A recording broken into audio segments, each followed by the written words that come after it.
아멘을 잘 해주시기 바랍니다. 아멘이 뭐냐면 이 리액션입니다. 화답하는 겁니다.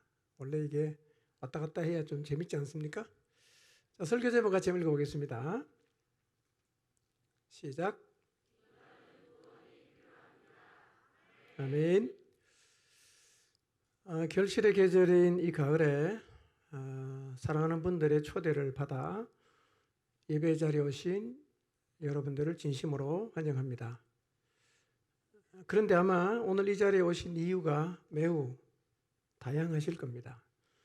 그러나 이유가 무엇이든 저는 참 잘 오셨다고 생각합니다. 왜냐하면 이 시간이 여러분이 지금까지 생각지 못했던 것들을 생각하게 하고 또 알아가는 시간이 될 수 있기 때문입니다. 저희들은 오늘 이 자리에 초대되어 오신 분들에게 하나님 은혜가 임하도록 많이 기도했습니다. 그래서 이 시간 그런 은혜가 있을 것을 기대하고 있습니다. 편안하게 예배에 참여하시고 부어지는 하나님의 은혜를 입고 누리게 되시기를 바랍니다.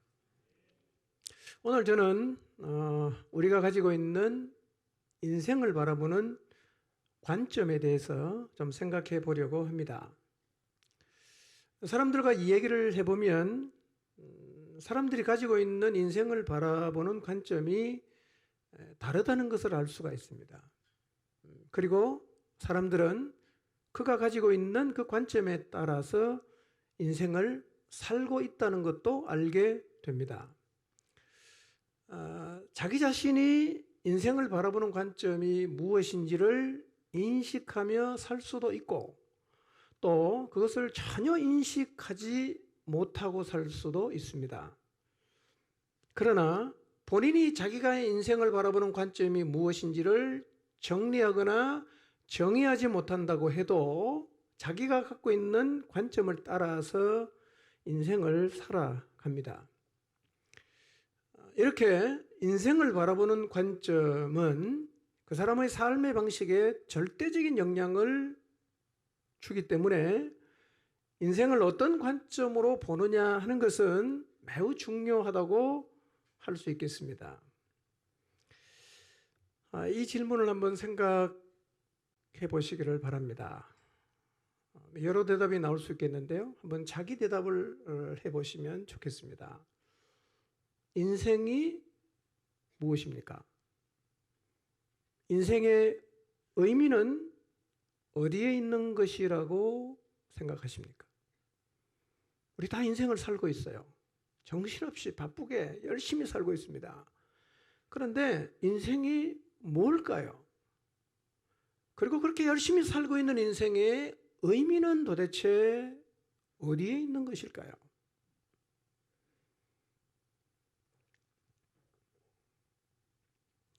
여러분이 한번 여러분 자신의 대답을 자신에게 한번 해보시기를 바랍니다. 인생이 뭘까? 의미가 도대체 무엇일까?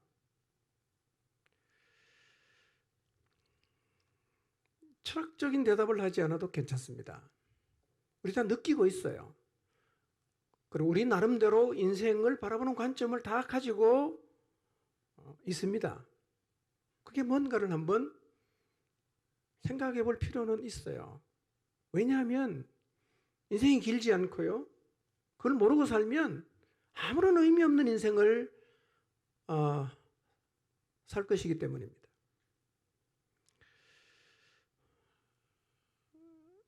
사람들이 인생에 대해서 가지고 있는 생각은 이런 거예요. 인생 별거 있는가? 그냥 즐겁고 행복하게 살다가 죽으면 되지. 뭘 더 이상 의미를 자꾸 부여하려고 하는가? 이런 관점을 갖고 있는 사람이 있어요. 또 어떤 사람은 인생은 나그네요. 돌아갈 본향이 있는 것이다. 그 생각을 해서 죽음 저편을 바라보며 살아가기도 합니다. 인생을 바라보는 관점은 작게 쪼개면 수만 가지가 있을 수 있습니다.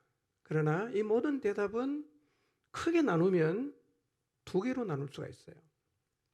하나는 어떻게 살든지 간에 인생은 죽으면 끝이다 라는 관점과, 하나는 죽음 저편의 세계가 있기 때문에 그것을 준비하면서 살아야 한다는 관점으로 요약할 수 있는데, 오늘 저는 이 두 가지 관점이 가지고 있는 의미가 무엇인가에 대해서 좀 생각해 보려고 합니다. 먼저 많은 사람들이 갖고 있는 인생을 바라보는 첫 번째 관점입니다. 인생 별거 있는가? 그냥 즐겁고 행복하게 살다가 죽으면 되는 거지. 그런데요, 이런 관점으로 인생을 바라보는 사람이 적지 않습니다. 그런데 인생을 바라보는 관점은 삶의 방식에만 영향을 주는 게 아니라 신앙에도 영향을 미칩니다. 실제로요, 국민소득이 10,000불을 넘어가면 종교가 쇠퇴한다는 이야기가 있어요. 실제로 그렇습니다. 지금 우리나라 국민소득이 30,000불을 넘었습니다. 이스라엘과 비슷해요. 굉장히 높은 거죠. 그런데 10,000불이 넘어가면 종교가 쇠퇴한다는 이야기처럼 우리나라도 지금 종교가 이미 쇠퇴의 길로 들어섰습니다. 소득이 높아지면 종교가 쇠퇴하는 이유가 있습니다.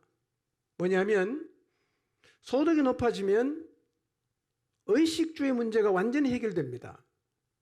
그래서 먹고 살기 위해서 종교의 힘을 빌릴 필요가 없어지는 거예요. 의식주의 문제가 해결이 되지 않을 때는 종교의 힘을 빌려서라도 그것을 해결하는 것이 필요했어요. 그런데 그게 다 해결이 되고 나니까 종교가 필요 없어졌어요. 그래서 사람들이 그가 갖고 있던 종교를 다 내려놓아요. 그래서 종교가 쇠퇴하는 것입니다. 그런데 소득이 높아진다고 반드시 종교 혹은 신앙이 쇠퇴하는 것은 아닙니다. 인생을 바라보는 관점이 달라지면 소득과 신앙은 사실은 상관이 없어져요. 그런데 소득과 신앙이 연관성이 있다는 얘기는 인생을 바라보는 관점에 문제가 있다는 겁니다. 그래서 인생을 바라보는 관점이 잘못되면 이것은 소득이 높아지는 것과 종교가 쇠퇴하는 것의 연관성이 굉장히 커지게 돼 있어요. 그러니까 여러분의 신앙이 잘 사라지면서 자꾸만 흐리멍텅해지고 있다면 근본적으로 내가 신앙생활 제대로 잘했지 이렇게 결심해서 될 문제가 아니라 인생을 바라보는 관점부터 다시 정리할 필요가 있습니다. 그게 정리가 안 되면 아무리 애를 써도 신앙은 미끄러질 수밖에 없어요. 자, 이런 얘기를 들어보신 적이 있을 것입니다. 어쩌면 이런 얘기를 했을 수도 있고요. 지금도 이런 얘기를 하시고 계실 수도 있습니다. 한 사람이 세상에서 자신이 꾸어왔던 꿈을 다 이루었습니다. 진짜 성공했어요. 자식도 잘 키웠어요. 자식들이 하나같이 좋은 학교를 다 나왔습니다. 자리를 다 잡았습니다. 결혼도 좋은 사람 만나서 해서 자식 낳고 잘 살고 있습니다. 그리고 자신도 노후를 여유를 가지고 건강하게 평안하게 잘 지내고 있습니다. 이 사람이 입버릇처럼 하는 말이 있습니다. 나는 이제 죽어도 여한이 없다. 이런 얘기를 들으면 그 사람 참 복도 많다는 생각이 들어서 부럽기도 하고 정말 저 정도면 죽어도 여한이 없다고 말할 수 있겠다. 어느 정도 공감이 되기도 하지요. 그러나 위의 경우만큼은 아니어도 인생 살면서 고생도 하고 또 고비도 넘기고 또 힘들기도 했지만 돌아보니까 나름대로 자기 인생을 최선을 다해 살았다는 생각이 들어서 그래도 나는 죽어도 여한이 없다, 이렇게 말하는 사람이 있습니다. 혹시 이런 생각을 하고 계신 분이 여기 계실지 모르겠어요. 그리고 진심으로 이런 얘기를 하시는 분도 계실 수가 있습니다. 근데요, 이 말은 맞는 말 같지만 맞지 않는 말입니다. 공감이 되는 말 같지만 사실은 공감할 수가 없는 말입니다. 이유는 뒤에 가서 제가 설명하겠습니다.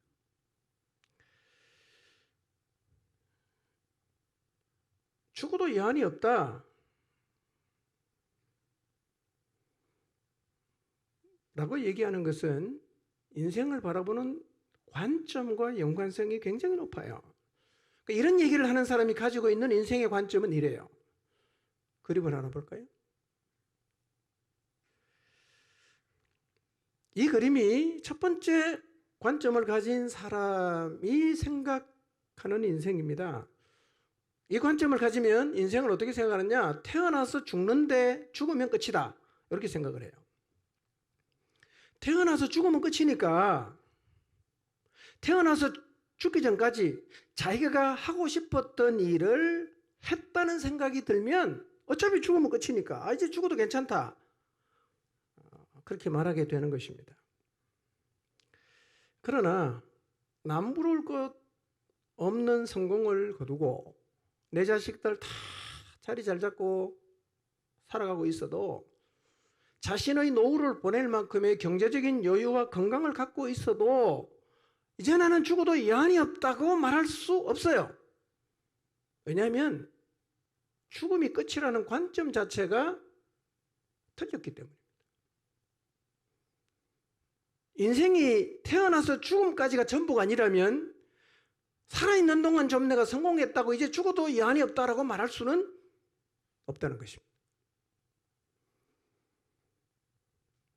근데 왜 많은 사람들은 이 틀린 관점으로 인생을 바라보고 있을까요?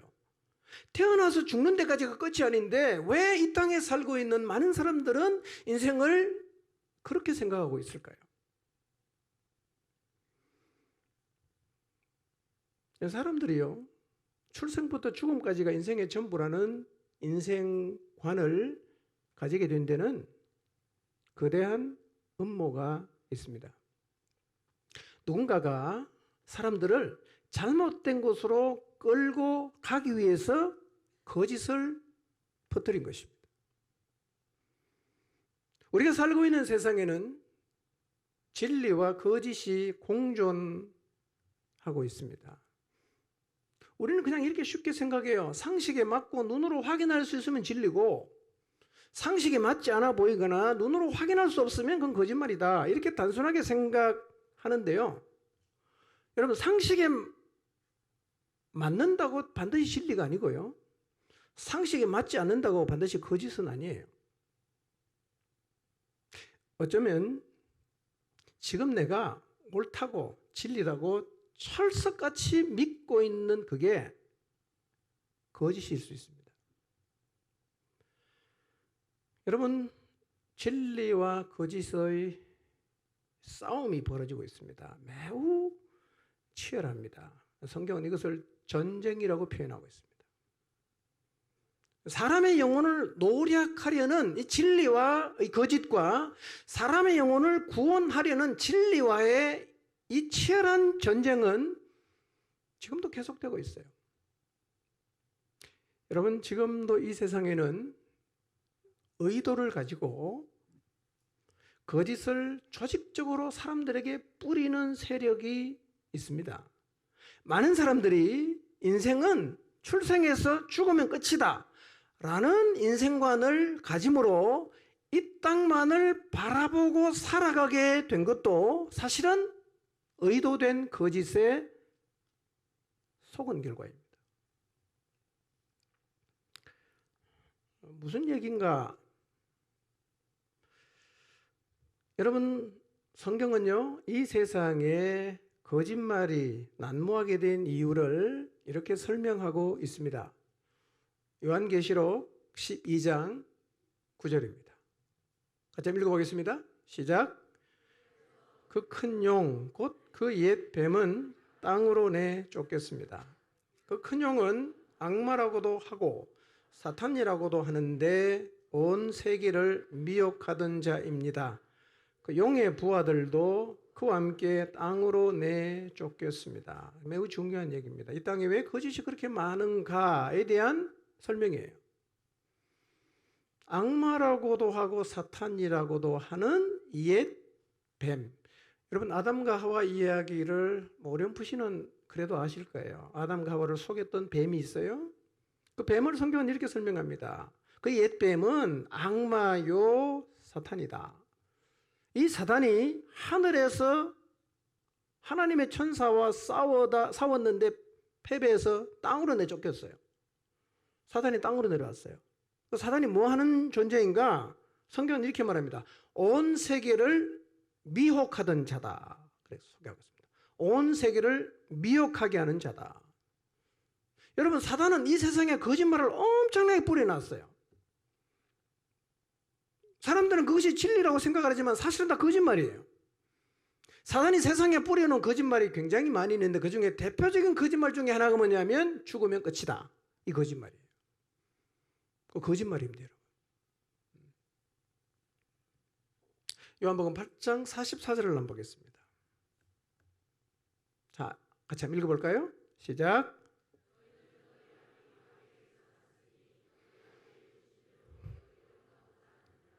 그는 처음부터 살인한 자요 진리가 그 속에 없으므로 진리에 서지 못하고 거짓을 말할 때마다 제 것으로 말하나니 거짓말쟁이요 거짓의 아비가 되었습니다. 예수님께서 유대인과 대화를 나누시다가 사단을 이렇게 정의를 하십니다. 사단이 어떤 존재인가? 거짓말쟁이다. 그리고 거짓의 아비다. 우리가 알아듣기 쉽게 설명하면 거짓말의 원조라는 얘기입니다. 거짓의 원조가 사탄입니다. 계속 사단은 거짓말을 합니다. 그래서 우리가 살고 있는 이 세상에는 사실은 엄청난 거짓이 떠돌아다니고 있습니다. 대표적인 거짓말은 죽으면 끝이다. 이거예요. 그러면 진리는 인생에 대해서 어떻게 말하고 있는가? 진리는 인생이 뭐라고 얘기하고 있는가? 이것이 인생을 바라보는 두 번째 관점인데요. 자, 먼저 우리가 오늘 본문을 다시 한번 보도록 하겠습니다. 자, 다시 한번 읽어볼까요? 10절부터 한번 읽어보겠습니다. 시작. 또 그들을 미혹하는 마귀가 불과 유황못에 던져지니 거기는 그 짐승과 거짓 선지자도 있어 세세토록 밤낮 괴로움을 받으리라. 또 내가 크고 흰 보좌와 그 위에 앉으신 이를 보니 땅과 하늘이 그 앞에서 피하여 간 데 없더라.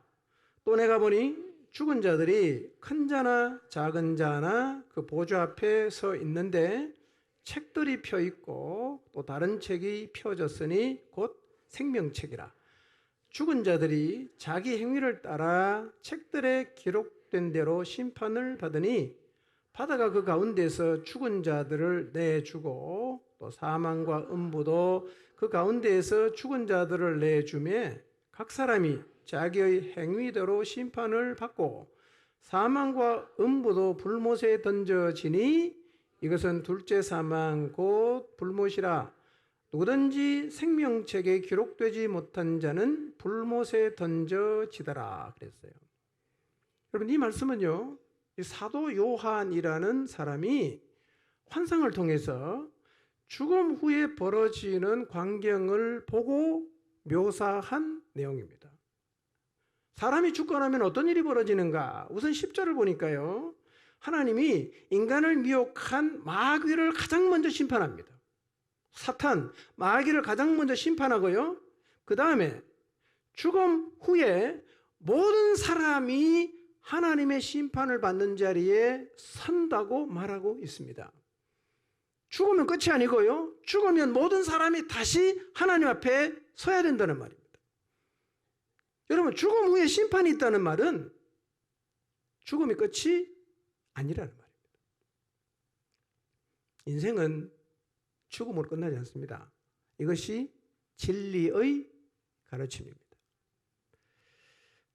12절을 다시 한번 볼까요? 12절을 한번 보십시오. 읽어보겠습니다. 시작. 또 내가 보니 죽은 자들이 큰 자나 작은 자나 그 보좌 앞에 서 있는데 책들이 펴 있고 또 다른 책이 펴졌으니 곧 생명책이라. 죽은 자들이 자기 행위를 따라 책들에 기록된 대로 심판을 받으니 그랬어요. 여러분, 죽은 자들이 큰 자나 작은 자나 다 보좌 앞에 선다. 이 말은 그가 이 땅에서 왕이든 아니면 노동하던 사람이든 한 명의 예외도 없이 모든 죽은 자들이 다 하나님의 심판 자리에 선다는 말입니다. 그리고 이렇게 묘사하고 있어요. 보좌 앞에 책들이 쫙 펴 있어요. 그 다음에 또 책이 하나 펴져 있다. 이렇게 설명합니다. 책들 속에는 죄의 문제를 해결하지 못한 사람이 이 땅에서 살았던 모든 행위가 다 기록되어 있다는 것입니다. 아무도 모르게 은밀하게 지은 죄도요, 다 기록되어 있어요. 제가 한 20년 전만 해도 이 성경 말씀 읽으면 조금 이해가 안 됐어요. 지금은 이해가 돼요. 여러분, CCTV 달아놓으면요, 아무도 없는 데서 내 혼자 한 거 다 녹화되죠? 녹화 녹음 다 되죠? 성경에 이런 표현이 있어요. 돌들이 소리 지른다. 이게 무슨 얘기냐면요, 우리가 이 땅에 살면서 했던 모든 말은 돌에 다 녹음이 되어 있어요. 그날 주님 앞에 서면 돌들이 다 얘기합니다. 그래서 책들에 기록된 그 행위대로 심판을 받는다고 성경이 말씀하고 있습니다. 그 다음에 어떻게 되는가? 책들에 기록된 행위대로 심판을 받은 다음에 불못에 던져진다. 그렇게 얘기를 하고 있어요. 불못이 뭡니까? 지옥입니다. 지옥에 대한 성경의 묘사는 많지는 않습니다. 일단 불못이래요. 불구덩이라는 말입니다. 그게 빠집니다. 또 성경의 지옥에 대한 또 다른 묘사가 뭐냐? 지옥에는 죽지 않습니다. 영원히 고통을 당하는 곳에 빠진다는 거예요. 죄의 문제를 해결하지 못한 사람은 모두가 다 이 자리에 서게 돼요. 그러니까 죽음이 끝이 아닙니다. 죽음은 인생의 결산의 시작입니다. 살아있는 동안 구원받아 생명책에 기록되어 천국으로 가든지, 구원을 받지 못해서 심판의 자리에 서서 자기의 행위대로 심판을 받고 지옥으로 가든지, 그렇게 인생의 마지막을 맞게 됩니다. 진리가 말하는 인생이 바로 이런 거예요. 자, 그림을 한번 볼까요? 진리가 말하는 인생의 그림이에요. 그림을 보시면요, 출생 앞에도 뭔가가 있어요. 예, 출생 앞에도 우리 인생이 존재하게 된 원인이 있지 않겠어요? 있습니다. 그 다음에 죽음 뒤에 일어나는 일도 반드시 있습니다. 그런데 사단은 사람들에게 계속 거짓말을 해서 출생 앞에 있는 것도 다 지워버렸습니다. 죽음 뒤에 있는 것도 다 지워버렸습니다. 그리고 오직 중간에 출생부터 죽음까지만 바라보며 살다가 멸망의 자리에 나가도록 계속해서 거짓말하고 있습니다. 여러분, 죽음 후에 심판과 지옥이 있고요, 천국과 영생이 있는데 사단이 얼마나 완벽하게 거짓말을 했는지요. 이런 얘기를 하면 사람들은 이렇게 말해요. 미쳤다. 미쳤다. 야, 지금이 어느 시대인데 천국이 어딨냐? 지옥이 어딨어? 죽으면 끝이지. 그래서 성경이 말하는 진리를 얘기하면 사람들은 비웃기도 하고 조롱하기도 합니다. 여러분, 그래도 결국은 진리대로 다 됩니다. 누가 뭐라고 하든지 간에 진리대로 되게 돼 있어요. 귀를 열고 진리가 무엇인지를 깨닫는 것이 그래서 은혜입니다. 그런데요, 천국과 지옥을 말할 때 미쳤다는 얘기는 우리 시대 사람만 하는 건 아니에요. 성경에도 그런 사람이 있었어요. 지금부터 한 2000년 전에도 그랬어요. 자, 성경을 한번 볼까요? 사도행전 26장 24절 25절 읽어보겠습니다. 시작. 변명하며 베스도가 크게 소리내어 이르되 바울아 내가 미쳤도다. 내 많은 학문이 너를 미치게 한다 하니 바울이 이르되 베스도 각하여 내가 미친 것이 아니요 참되고 온전한 말을 하나이다 그랬어요. 성경에 보면 예수님의 제자 가운데 이 사도 바울이라는 유명한 사람이 있어요. 이 사람이 원래 예수님 믿는 사람을 잡아다가 핍박하고 감옥에 집어넣고 막 죽이고 하던 사람이었어요. 어느 날 다메섹에 살고 있는 예수님 믿는 사람을 잡으러 갔다가 다메섹 거의 다 도착했을 쯤에 부활하신 주님을 만나서 완전히 사람이 변해버렸어요. 그리고 예수님을 믿는 사람을 죽이는 자리에서 예수님을 믿어야 된다고 복음을 전하는 자로 완전히 변해버렸습니다. 이 베드로가 유대인들의 시기로 잡혀듭니다. 오해와 시기로 잡혀들어서 유대인들이 암살하려고 하니까 가이사에게 상소를 합니다. 그래서 지금 가이사의 법정으로 가는 중에 이 총독이 아무리 봐도 이 사람이 죄가 없는데 자꾸 이제 가이사에게 상소는 했으니 죄목은 알아야 내가 보낼 수 있겠다. 그래서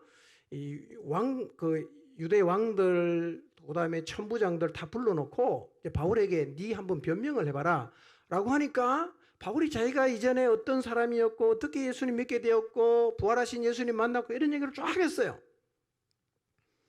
이 얘기를 총독이 다 듣고 있다가 반응이 뭐냐면 바울아 네 미쳤구나. 네 많은 학문이 너를 미치겠구나. 이렇게 얘기를 했어요. 바울의 대답이 뭡니까? 왕이여 내가 미친 게 아닙니다. 나는 지금 참되고 온전한 말을 합니다. 라고 얘기를 했다는 거예요. 여러분 천국과 지옥 있습니다. 있어요. 죽으면 끝인지 죽으면 천국과 지옥이 있는지 사실은 둘 다 우리가 확인은 어려워요. 죽었다가 돌아온 사람 얘기도 있지만 어쨌든 간에 확인은 어렵습니다. 그러나 진리는 분명히 말합니다. 죽음이 절대로 끝이 아니래요. 자, 진리가 말하는 인생의 그림, 진짜 그림은 이렇습니다. 한번 보십시오. 이게 이 그림, 이 전체 그림 속에서 인생을 이해해야 합니다. 무엇이 필요합니까? 나라는 인간의 존재를 어떻게 했는지를 알아야 되지 않겠어요? 하나님의 창조가 있어요. 하나님 나를 창조했어요. 근데 인간이 타락했습니다. 타락한 죄를 지었으니까 형벌을 받아야겠죠. 그래서 누가 오셨어요? 구원자가 오셨어요. 그리고 지금 내가 출생했어요.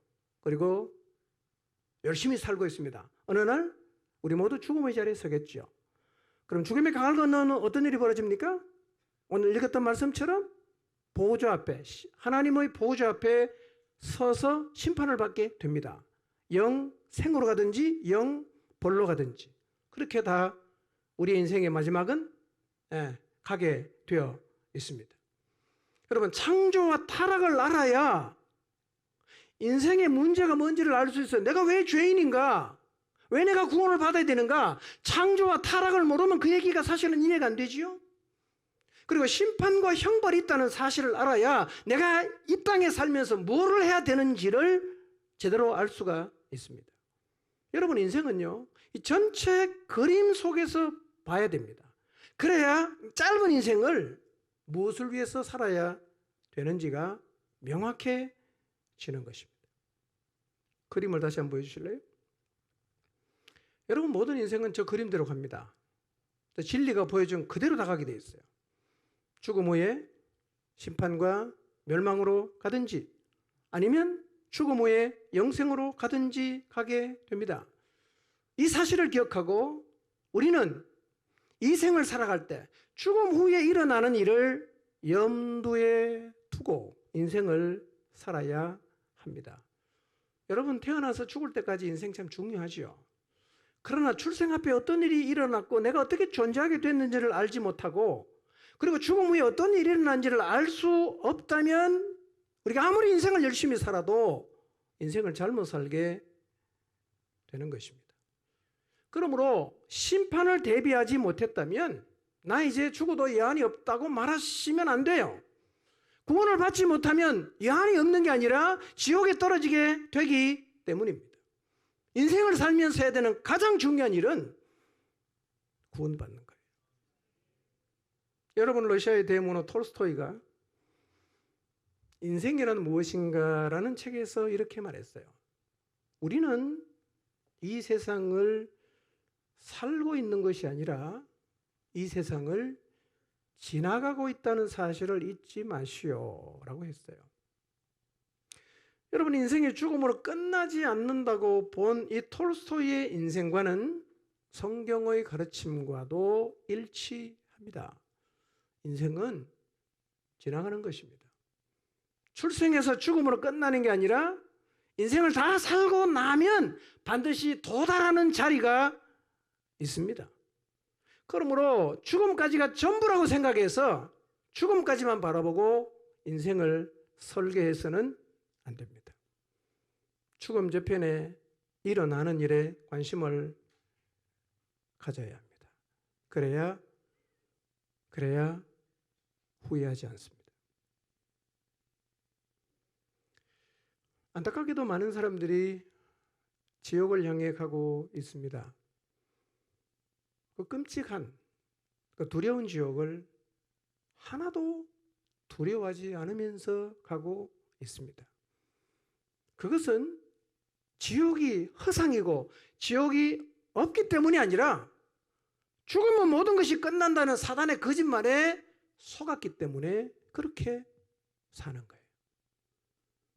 거짓말입니다. 죄의 문제 해결하지 못하고 죽으면 지옥에 갑니다. 나올 수 없는 것입니다. 징역 몇 년이 아니라 영원한 고통이에요. 어떤 분이 이렇게 말했어요. 지옥이 어떤 것인가? 지옥은 당신이 지금까지 인생을 살면서 가장 괴로웠던 때를 생각해봐라. 곱하기 1억. 영원히 지속되는 것이 지옥이라는 겁니다. 천국은 어떤 것일까?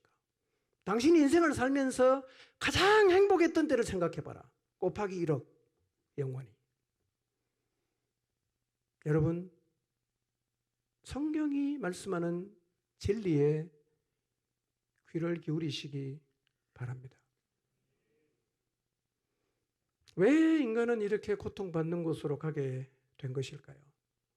인간의 문제가 무엇입니까? 그림 3을 다시 한번 볼까요? 그래서 출생 이전에 일어난 일을 기억하는 것은 매우 중요합니다. 인간은 하늘에서 떨어진 존재가 아닙니다. 누가 만들었어요. 인체를 깊이 연구하는 의사들이나 천체를 연구하는 천문학자들은 하나같이 하나님을 부정할 수 없답니다. 인간의 몸이요, 너무 신묘막체가 돼요.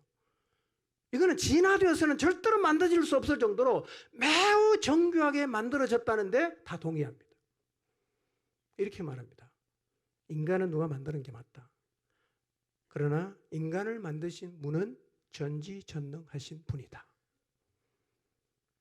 인간의 인체는 놀랍습니다, 여러분.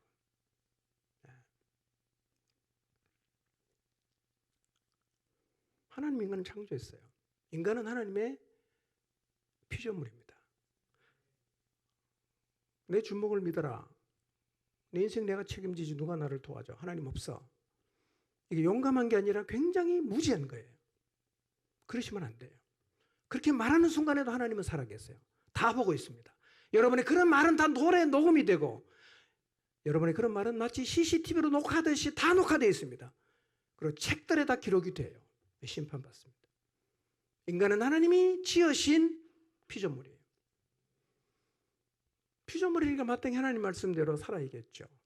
그런데 처음 인간인 아담과 하와가 하나님을 거역하고 사탄을 따라갔어요. 근데 아담과 하와만 그런 게 아니라 우리도 다 똑같이 하나님을 거역하고 사탄을 따라감으로 타락했습니다. 인간의 타락. 여러분, 인간이 안고 있는 가장 심각한 문제는 죄의 문제입니다. 우리는 인간의 문제는 가난이다. 인간의 문제는 질병이다. 인간의 문제는 고난이다. 인간의 문제는 불공평의 문제다. 라고 생각을 합니다. 물론 그것도 문제이지만요. 진짜 문제는 그게 아니에요. 죄의 문제입니다. 사람들은 인생을 살면서 행복하게 살고 부족함이 없이 살고 즐겁게 살고 누리며 사는 것 정말 중요하다고 말합니다. 예, 나쁘진 않아요. 그러나 진짜 중요한 것은 그게 아닙니다. 진짜 중요한 것은 죄의 문제를 해결하는 것입니다. 죄가 무엇입니까? 여러분은 죄인이십니까? 교회 처음 나오시는 분이 가장 불편하게 생각하는 게 그거예요. 왜 나보고 죄인이라고 말하냐 하는 겁니다. 내가 어떻게 사는지 알지도 못하면서 왜 나보고 자꾸 죄인이라고 말하는가? 기분 나쁘다. 충분히 이해합니다. 성경이 죄인이라고 말할 때는 이런 관점으로 죄인이라고 합니다. 한번 들어보십시오. 그리고 만약에 이 말처럼 여러분이 살고 있다면 여러분은 죄인입니다. 나를 창조하신 하나님이 내 마음에 없어요. 내가 하나님이에요. 내 인생 내가 책임진다. 내 주먹 믿어라. 내가 하나님이야. 하나님 필요 없어. 이 사람이 죄인입니다. 그렇게 말하는 순간에도 하나님은 살아계세요. 그렇게 말하는 것을 하나님은 다 보고 계십니다. 나는 하나님을 부정해요. 하나님이 어디 있어? 하나님 없어. 있으면 나와보라 그래. 이 하나님을 부정하는 것이 죄입니다. 여러분, 인간은 하나님을 부정할 수 없어요. 그분의 피조물이에요. 피조물입니다. 이것이 인간이 지은 가장 큰 죄입니다. 하나님 내 마음에 안 계신 것, 하나님 없다고 말하는 것, 하나님을 부정하는 것. 그게 죄입니다. 만약에 지금 여러분의 마음에 하나님이 안 계신다면, 만약 지금 여러분이 하나님의 존재를 부정한다면, 만약 지금 여러분이 하나님이 없다라고 말한다면 죄인입니다. 이 죄는 반드시 형벌이 따릅니다. 여러분 생각해 보세요. 세상에 왕을 반역한 죄도 살려두지 않습니다. 온 세상을 창조하시고 인간을 창조하신 하나님을 거역하고 반역한 것, 죄가 아니겠습니까? 이 죄에 진노하지 않는다면 하나님은 공의로운 분이 아니에요. 하나님은 죄에는 절대로 관용이 없습니다. 진노하십니다. 그리고 이 진노는 결국 죽음의 심판을 통해서 우리에게 부어집니다.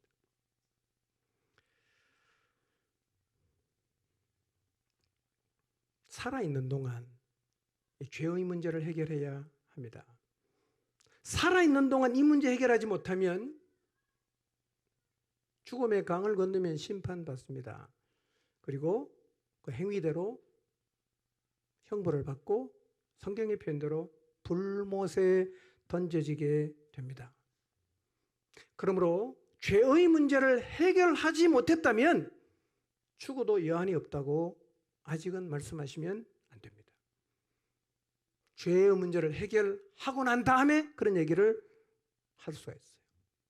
인간은 구원이 필요한 존재입니다. 이 사실을 잊지 마십시오. 죄의 문제 어떻게 해결할 수 있을까요? 하나님을 거역하고 반역하고 하나님 없다고 말하고 대적하고 내가 하나님이라고 가소롭게 하나님을 거역했던 이 죄는 어떻게 해결할 수 있을까요? 요한복음 3장 16절을 같이 한번 읽어보겠습니다. 아마 들어본 적이 있는 말씀일 것입니다. 읽어봅니다. 시작.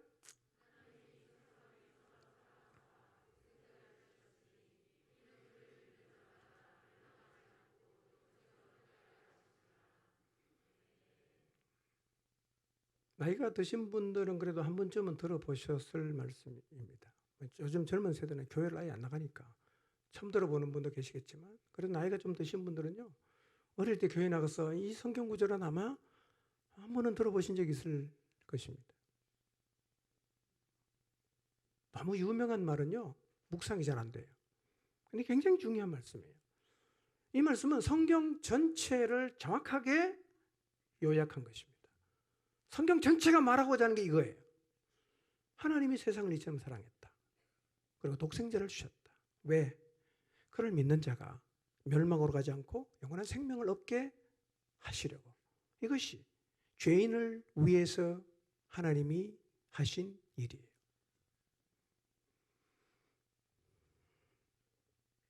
여러분, 하나님 인간을 사랑하셔서 하신 일을 가만히 생각해 보면 우리 안에 질문이 생길 수가 있어요. 저도 그런 질문이 생겼어요. 어떤 질문이냐면, 하나님이 인간을 창조하셨잖아요. 창조의 능력이 있지 않습니까?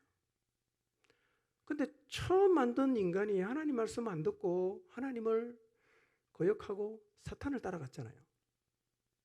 하나님이 할 수 있는 게 뭐가 있을까요? 그분은 창조의 능력이 있으니까 그 아담과 하와 죽여버리고 새롭게 만들어서 시작할 수 있지 않을까?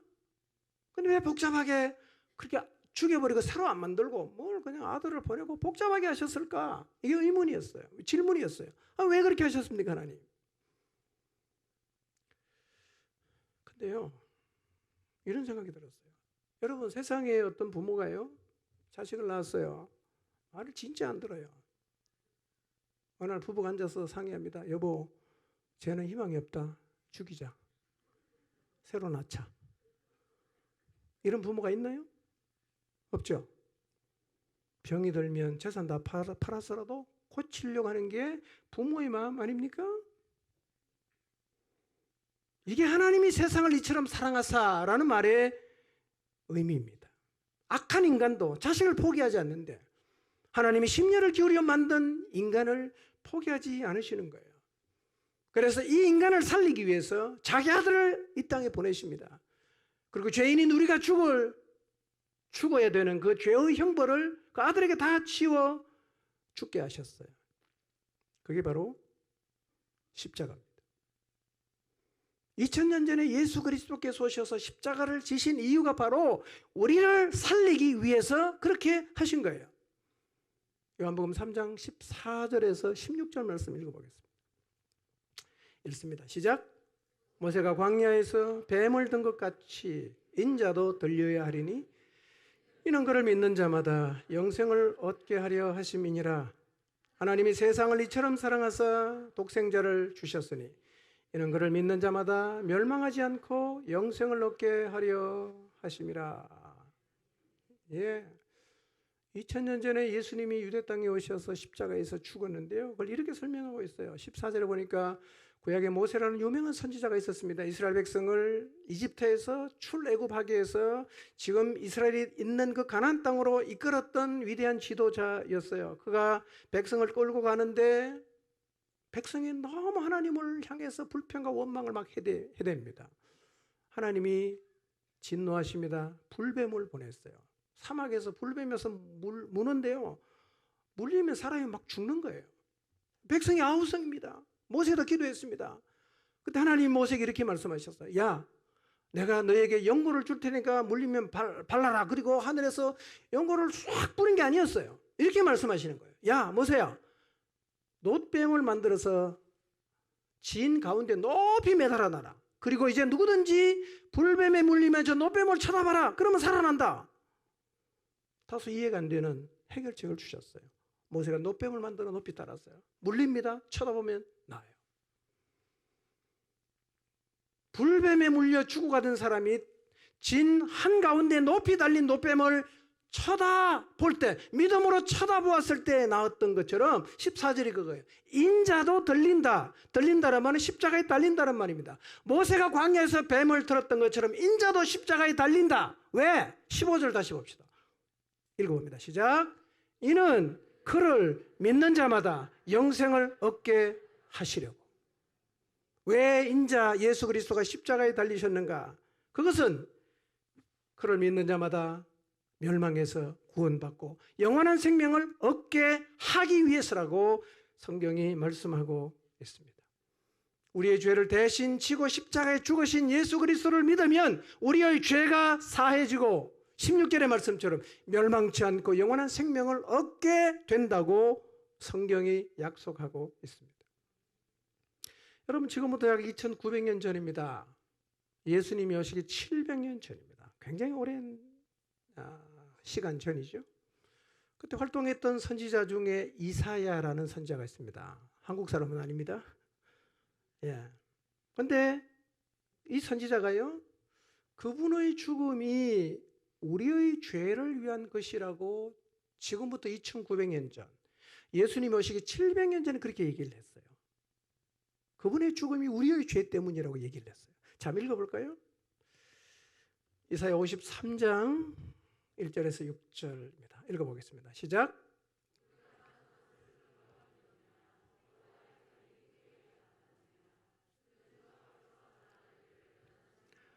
마른 땅에서 나온 뿌리 같아서 고운 모양도 없고 풍채도 없은즉 우리가 보기에 흠모할 만한 아름다운 것이 없도다. 그는 멸시를 받아 사람들에게 버림받았으며 간고를 많이 겪었으며 질고를 아는 자라. 마치 사람들이 그에게서 얼굴을 가리는 것 같이 멸시를 당하였고 우리도 그를 귀히 여기지 아니하였도다. 그는 실로 우리의 질고를 지고 우리의 슬픔을 당하였거늘 우리는 생각하기를 그는 징벌을 받아 하나님께 맞으며 고난을 당한다 하였노라. 그가 찔림은 우리의 허물 때문이요 그가 상함은 우리의 죄악 때문이라. 그가 징계를 받음으로 우리는 평화를 누리고 그가 채찍에 맞음으로 우리는 나음을 받았도다.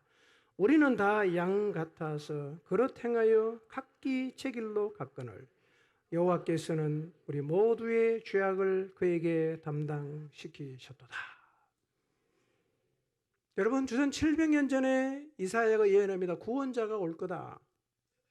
그리고 그가 죽을 거다.